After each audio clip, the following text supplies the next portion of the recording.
Maïe. Maïe. J'aime le dire, le dimanche, c'est le jour du Seigneur. Et déjà, dans sa genèse latine, on appelle cela Di Dominicus, qui veut dire quoi? Jour du Seigneur.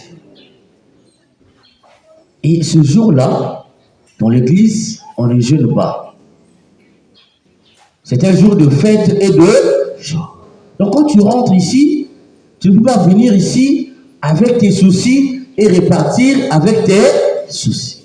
Quand tu arrives ici, c'est pour déposer tes soucis. Repartir léger et léger. Donc si tu as des soucis qui t'accablent en rentrant ici, dis Jésus, je suis venu te déposer mes soucis. Dis comme ça.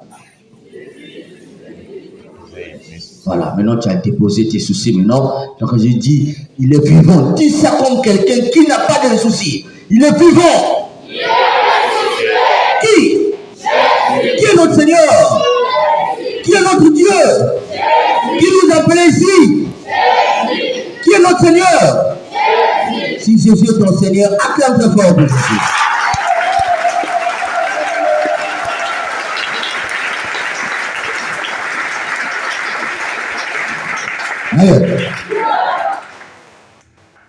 Une seule chose que tu vas retenir aujourd'hui, même si tu peux oublier tout, mais cette petite phrase qui constitue l'ossature même de mon homélie, ne l'oublie pas. Et bien avant, puisque je sais que tu n'as pas salué ton voisin quand tu es rentré ici, dis d'abord bonjour à ton voisin. Dis-lui bonjour, tends-lui la main. Et ce morning,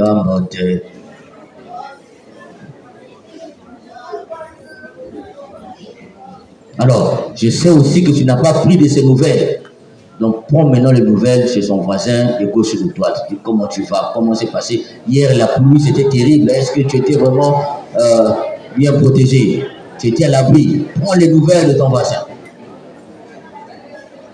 N'aie pas peur de donner les nouvelles. Nous sommes les enfants d'un seul Dieu. Maintenant que tu as pris les nouvelles, maintenant tu vas lui dire très silencieusement, à ton voisin de gauche et de droite, donne-moi ton intention, je vais prier pour toi. Voilà, donc n'oublie pas de prier pour ton voisin. Tu vas exaucer la prière de ton voisin par ta prière. Nayo. Nayo. Très bien. Alors, ce que nous pouvons retenir aujourd'hui, on ne se transfigure jamais en bas de la montagne. Dis à ton voisin, on ne se transfigure jamais en bas de la montagne. Il faut monter. D'ailleurs, on ne se transfigure jamais en bas de la montagne. Il faut monter. Tant que tu ne vas pas monter, tu ne vas jamais te transfigurer. La transfiguration, c'est quoi? C'est la transformation.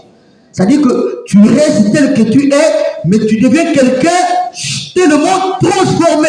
Tu deviens une autre personne dans la même personne.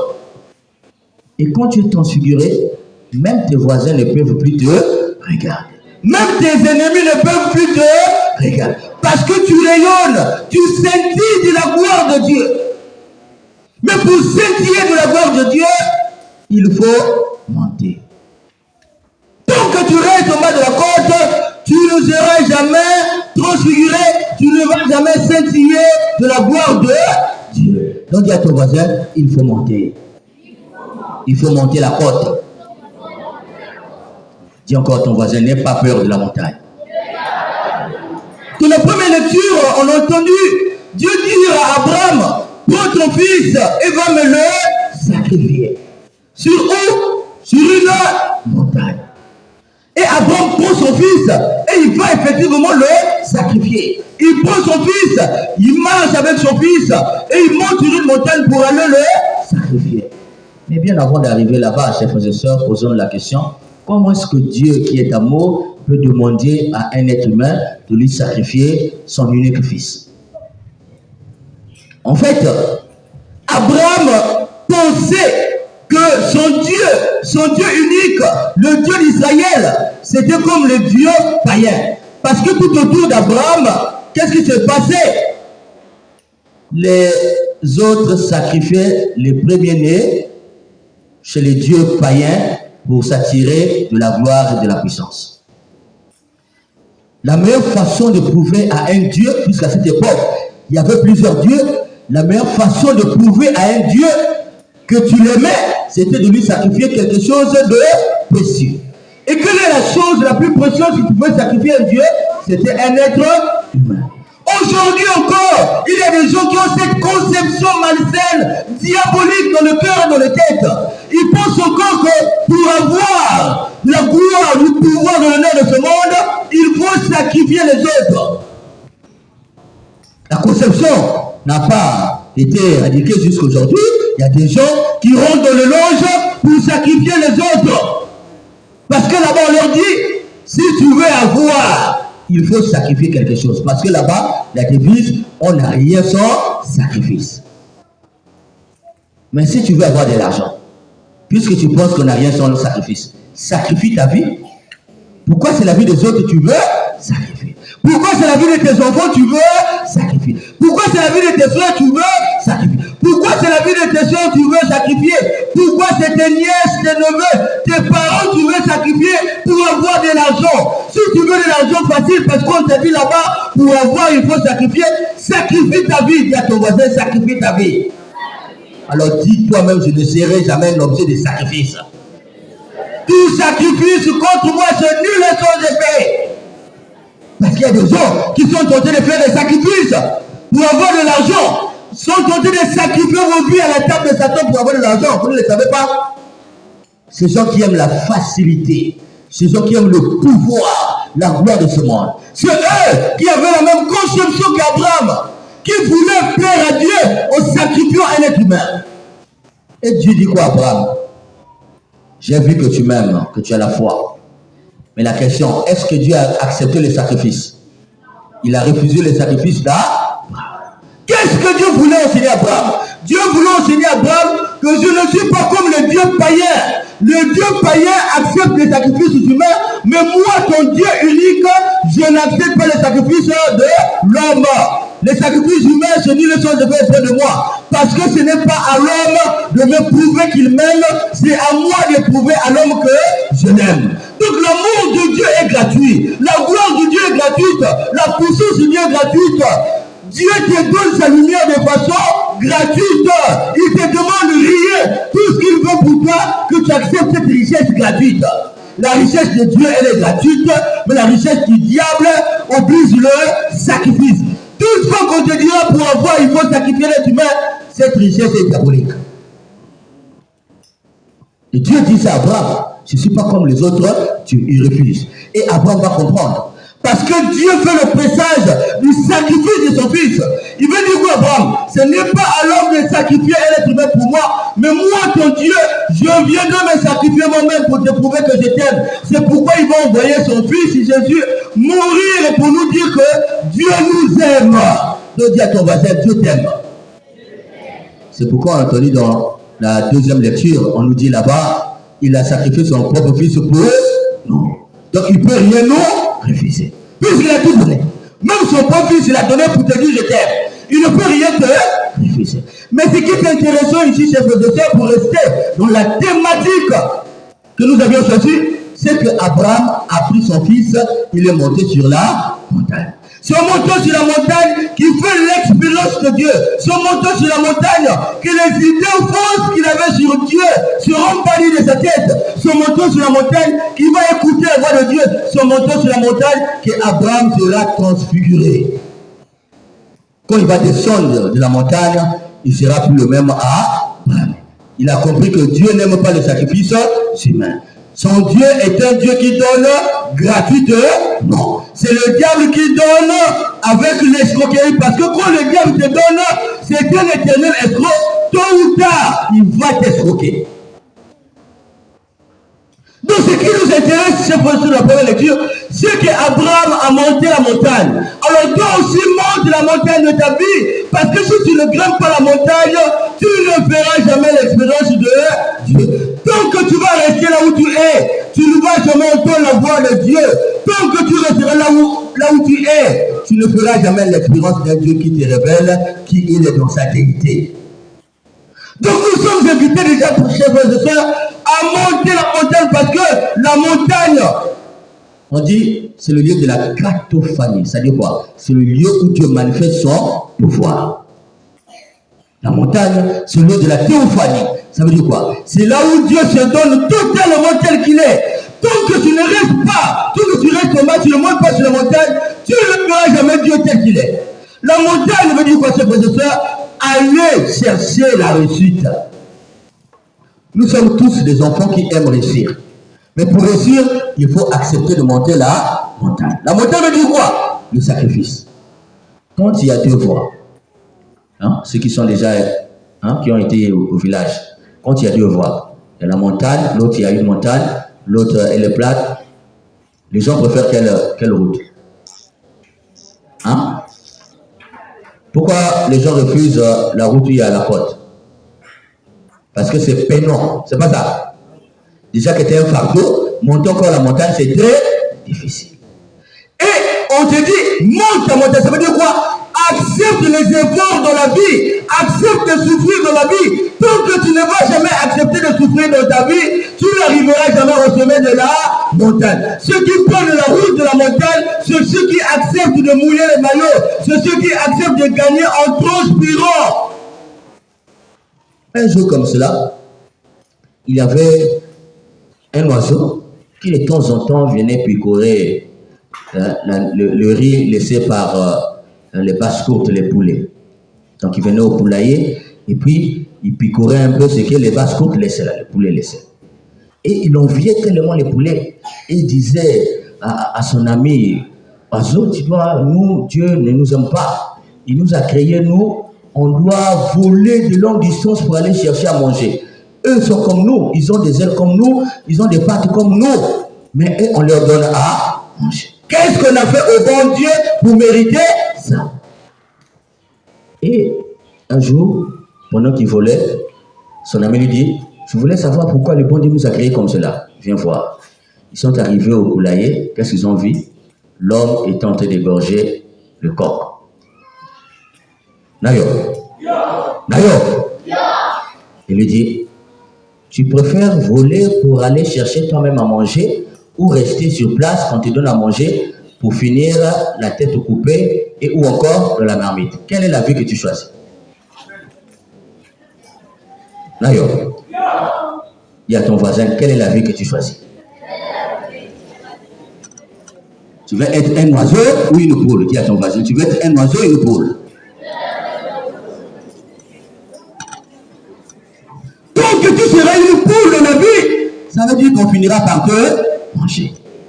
Il faut être un oiseau, ça veut dire quoi? Aimer de gagner par effort. Et aimer l'effort ici, c'est monter la montagne. L'oiseau mange par ses propres mérites. L'oiseau souffre pour avoir. Mais les coqs sont là. On mange, on leur fait manger du matin jusqu'au soir. On leur donne le poulet, mais avec intérêt. Quand l'homme nourrit les coqs, son projet c'est quoi? Le manger un jour ou le vendre pour avoir de l'argent. Si tu aimes la facilité du coq, tu finiras dans la marmite. Dis à ton voisin, ne finis pas dans la marmite. Nous ne sommes pas partisans de moindre effort. Aujourd'hui, on te dit, aime l'effort, prends la côte, prends la montagne, souffre pour avoir. Et dans l'évangile, ce professeur nous dit, Jésus a grimpé sur une haute montagne. Ce n'est pas une petite montagne, mais une haute montagne. Ça veut dire quoi? Il a fourni beaucoup d'efforts pour arriver au sommet de la montagne. Et c'est là-bas qu'il sera transfiguré. Tant que tu ne vas pas aimer les hautes montagnes de ta vie, tant que tu vas fuir les hautes montagnes de ta vie, tu ne vas jamais scintiller de la gloire de Dieu.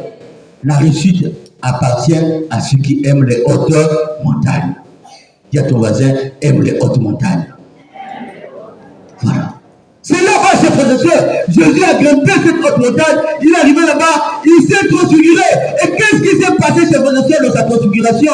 On nous dit, qui est apparu là-bas? Qui? Moïse. Moïse et qui? Élie. Moïse représente quoi? En Israël, après Dieu, c'est qui? C'est Moïse. Moïse a vu le dos de Dieu. Il a parlé avec Dieu face à face. C'est lui qui a reçu les 10 commandements de qui? De Dieu.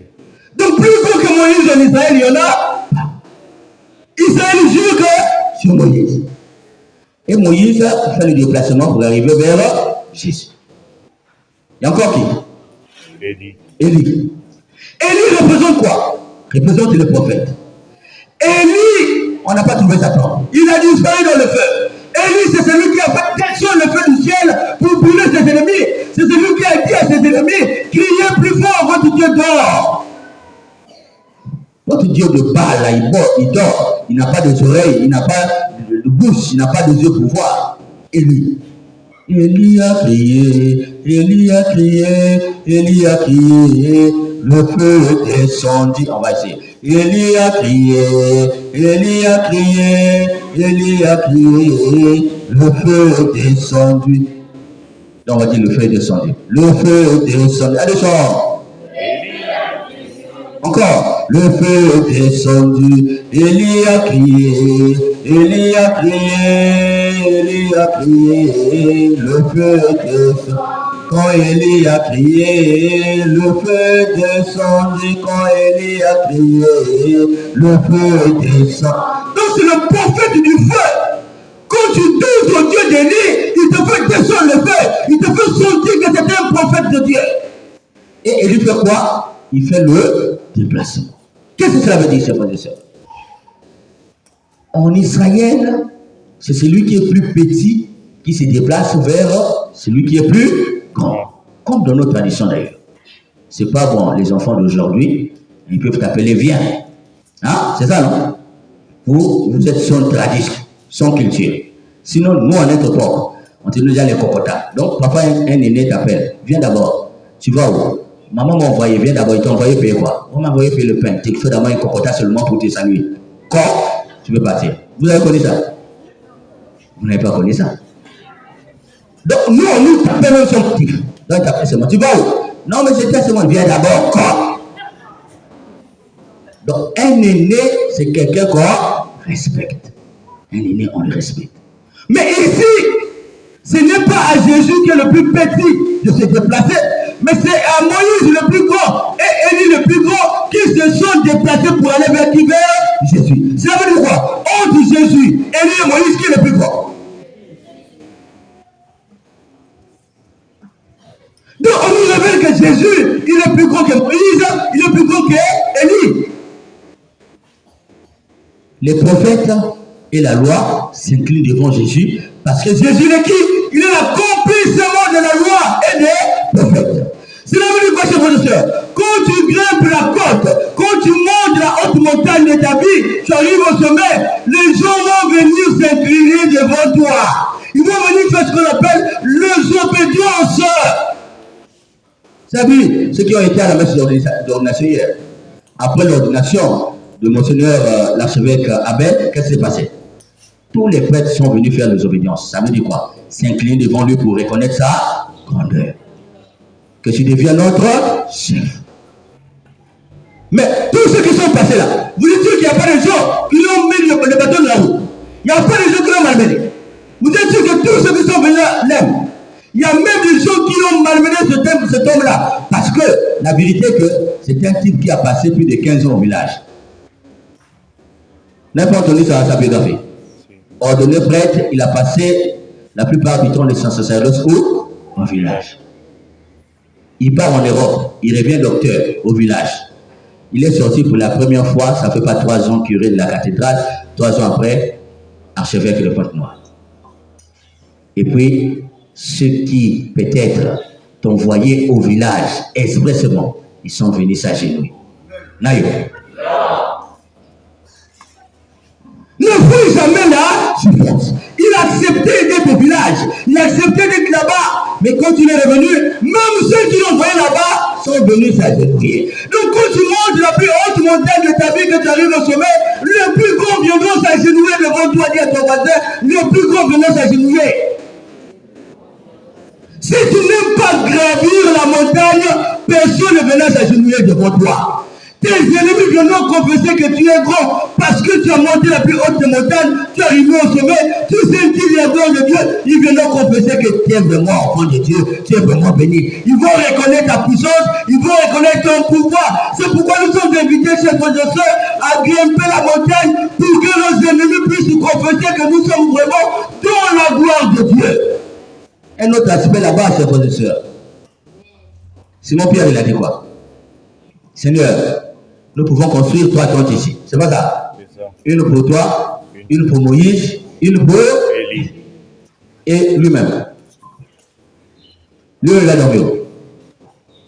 Il a oublié que lui-même, il existe. Il a oublié que ses frères qui étaient avec lui existent également. C'est ce qu'on appelle en Urutuba, il dit le bimpoï là. Vous savez le bimpoï là? Donc, il dit ce qui est non-sens. Pourquoi? Parce que cet homme-là, il sentit de la gloire de Dieu, il a été transfiguré. Donc quand tu arrives sur la haute montagne, tes ennemis vont raconter n'importe quoi. Parce qu'ils ne vont pas reconnaître que c'est vraiment toi. Ils vont délirer. Parce qu'ils voient cet homme qu'on avait malmené, cet homme qu'on avait fait du mal, c'est lui qui est devenu aujourd'hui ce qu'il est. Ils vont parler n'importe quoi. Mais toi, tu seras là. Et ils seront contraints de venir s'agenouiller devant toi. Et l'enfant de Dieu, ses ennemis doivent s'agenouiller devant lui. Alors donc tu es invité à ne pas fuir la souffrance de ta vie. Tu es invité à ne pas se laisser prendre par l'esprit de la facilité et fuir les difficultés de la vie. Quelqu'un disait, l'homme est un apprenti, la douleur est son maître, nul ne se connaît tant qu'il n'a pas encore souffert. Tant que tu n'as pas encore souffert, tu ne te connais pas. Tant que tu n'as pas encore souffert, tu n'as même pas encore commencé de gravir la plus haute montagne de ta vie. La réussite est sur la montagne, dit à ton voisin, la réussite est sur la montagne. Et donc pour finir, chers frères et sœurs, je nous raconte cette histoire. Un jour comme ça, il y a eu tremblement de terre, et puis le nid d'aigle était tombé. Il y avait les yeux à l'intérieur. Les poules qui étaient à côté sont venues continuer à prendre les œufs là. Et donc, après avoir, comment on appelle ça, couvé les œufs, les poussins ont éclore les œufs, sont sortis. Mais il y a eu aussi un aigle. Et cet aigle-là avait été élevé par qui? Par une mère poule. Bien qu'il était différent des autres, mais puisqu'il était élevé par une mère poule, l'aigle a commencé à croire qu'il était aussi une poule. Un jour comme ça, il voit ses amis aigles en train de voler plus haut. Il dit, mais laissez-les, sont comme moi, ils volent. Et ses amis poules lui disent, les coqs lui disent, tu n'es pas comme eux, toi tu es comme nous. Reste avec nous, tu ne peux pas aller là-bas. Et il a fini par croire qu'il ne peut pas voler. Et un jour, il est décédé dans cette misère-là, incapable de voler. Oh, pourquoi? Parce qu'il a grandi avec l'idée qu'il n'est pas un aigle, mais c'est qui? Une poule. Ça veut dire quoi, ces frères et sœurs? Tu peux mourir dans cet état lamentable en croyant que tu n'as rien dans ta vie, alors que Dieu a déposé en toi une semence de réussite, de gloire, de pouvoir et d'honneur. Mais tu te considères comme qui? Tu te considères comme une poule alors que tu es un aigle appelé à voler plus haut de la vie. Appelé à monter les plus hautes montagnes de ta vie. Mais tu ne crois pas parce que tu te considères comme une poule qui a ton voisin. Ne sois pas une poule. Tu n'es pas une poule qui a ton voisin. Tu n'es pas une poule. Tu es un aigle. L'aigle est appelé à voler plus haut, dit à ton voisin. L'aigle va voler plus haut. Donc, ces frères et sœurs, nous sommes invités aujourd'hui à ne pas être des poules parce que nous sommes des aigles. Nous sommes invités à témoigner à l'Esprit Saint de nous mettre dans nos cœurs le courage héroïque de ne jamais résister, de ne jamais reculer face à la souffrance, mais d'affronter la souffrance, de grimper vraiment les côtes de notre vie, parce que si on arrive à grimper ces côtes-là, on arrive au sommet. C'est là où on va faire l'expérience de Dieu. Et quand on va descendre, on va sentir la gloire de Dieu. Nos ennemis seront obligés de venir confesser que vraiment tu es un grand type, une grande femme. Donc demandons à l'Esprit Saint de nous transformer afin que nous ayons le courage héroïque d'affronter les difficultés de la vie pour sentir la gloire de Dieu au nom du Père et du Fils et du Saint-Esprit. Amen.